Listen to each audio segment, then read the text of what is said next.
Hi folks, and welcome to our final week of General Psych. And what I wanted to do in this week's review video was to really focus on the Walk in Their Shoes paper that's due at the end of this week. I'll speak at the end of the video about this week's tasks, but really for the most part the tasks are very similar in nature to what you've done in the past. I've gone over everybody's outline and offered feedback, and for the most part they looked really great, and I look forward to reading your papers. But there were a couple who earned a grade of less than 32 out of 40 points, so that would be less than an 80%. And if you are in that category, I really do urge you to get in touch with me by phone or email so we can talk, because I'm worried you might be misunderstanding the theme of the paper.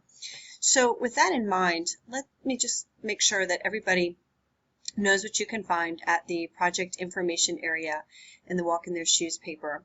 So at this point, hopefully you've already looked over all of this information. And before I go any further, I will say that since the kinds of sources that you're using for this paper are a little odd, I want to draw your attention to this last entry right here, citation and reference guide.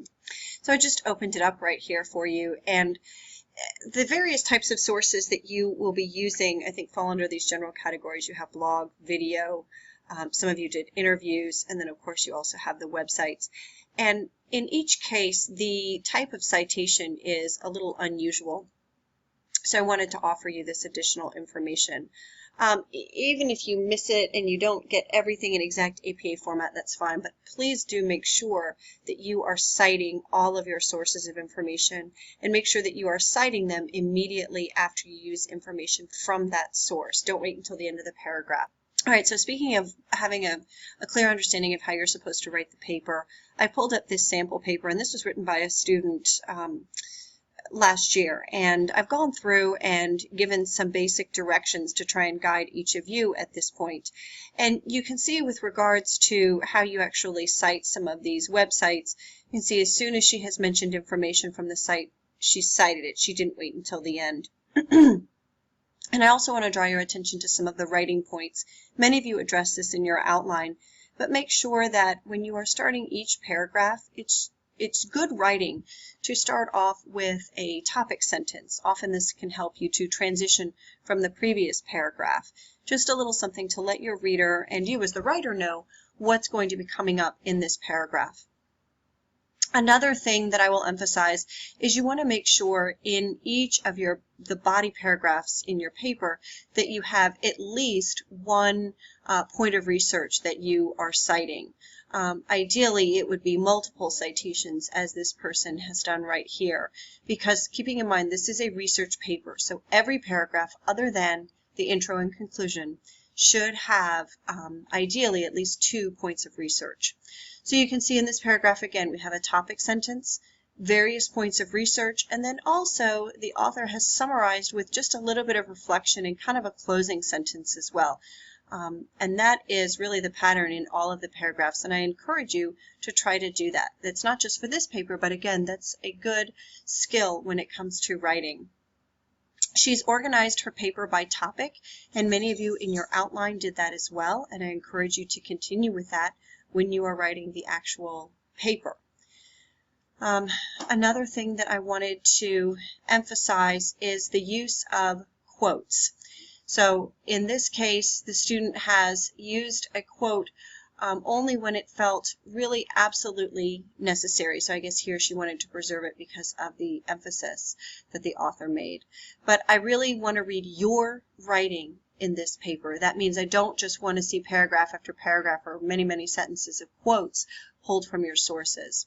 Paraphrase as much as you can, but when you come to something that is really powerful and you think it's important for me or your reader to see, then go ahead and keep that.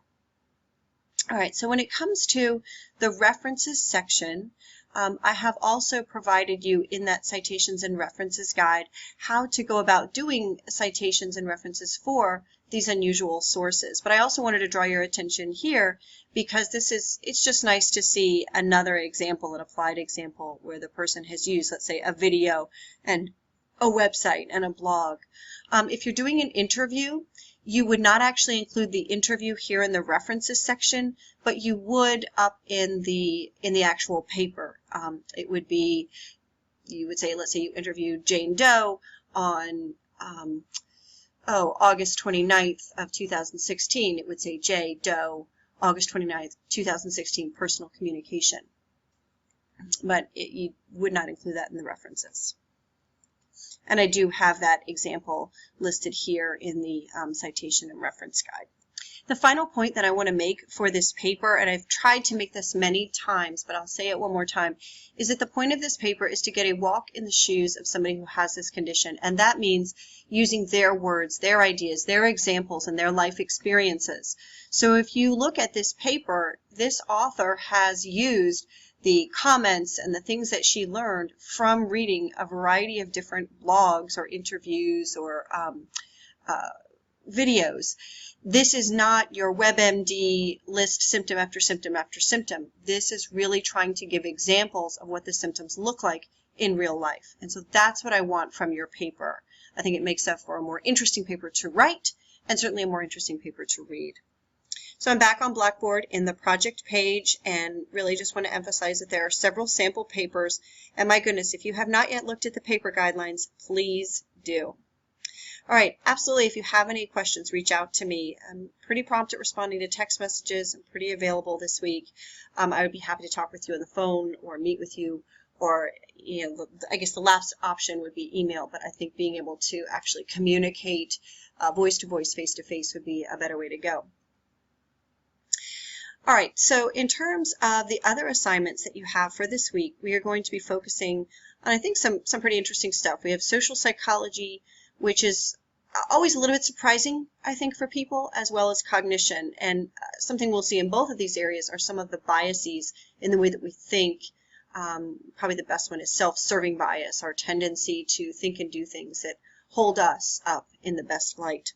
Our tasks for this week are fairly similar to the tasks that we've had in the past. Of course, you have your textbook assignment, certainly the videos that you will be reviewing, and then there is a journal reflection on the link between socioeconomic status, which is abbreviated SES. Socioeconomic status is a combination of a family's wealth and the highest level of education that people achieve. And it may not be surprising to you, although maybe it is, that a child's IQ, the IQ score that they get, as well as their achievement in school, is fairly strongly correlated with that child's family's socioeconomic status. So wealthier kids are doing better in school and scoring better in IQ. Poorer kids are doing less well on average and scoring more poorly on IQ tests on average. And so I've provided to you an article. Let me go ahead and get to the learning materials for this week. I've provided an article that explains this, and it does a nice job of going beyond the sort of common sense, oh, they have more tutors or they have better toys. It really gets into some deeper and perhaps more meaningful ways of explaining that link right here. And so you'll use this reading and, jumping off of that, come up with two reasons. One that's related to family investment in a child, and one factor that's actually related to stress, because stress is certainly linked with socioeconomic status as well. You'll talk about two different factors, one on this, one on stress, and that will be your journal reflection. Keep in mind the journal reflection needs to be at least 300 words, but most of you all tend to go well over that and offer some pretty thoughtful reflections. Journal reflection due at the end of the week. And then, as we have every other week, we have the weekly discussion board. I think some of you have already probably reserved a topic on this. There is no associated reading. Originally, I was planning on having a social psych in action reading, but instead, I'll ask that you watch this 8-minute video, which I think is pretty interesting. It's from the ABC News show, What Would You Do? And they've set up a situation where people in a diner are witnessing a woman and her boyfriend in a situation where the boyfriend is acting abusively to the girlfriend. And the question is, do these people intervene or not? And that's a topic that we are exploring in social psychology, this issue of bystander intervention.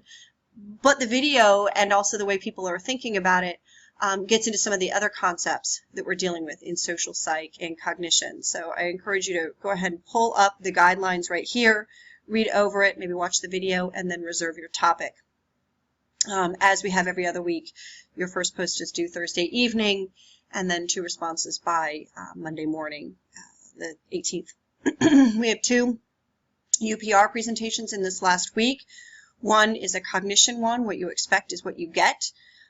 basically where teachers, if they're told that their kids are smart, tend to teach in ways that encourage the intellectual development of those kids. And then another one that is a social psychology topic, looking at people's tendency or not to intervene when somebody's facing an emergency. Of course, we have our weekly quiz, and then finally the submission area here for the Walk in Their Shoes paper. If you do have questions on any of the assignments, please reach out to me. Otherwise, I look forward to reading your work. Bye-bye.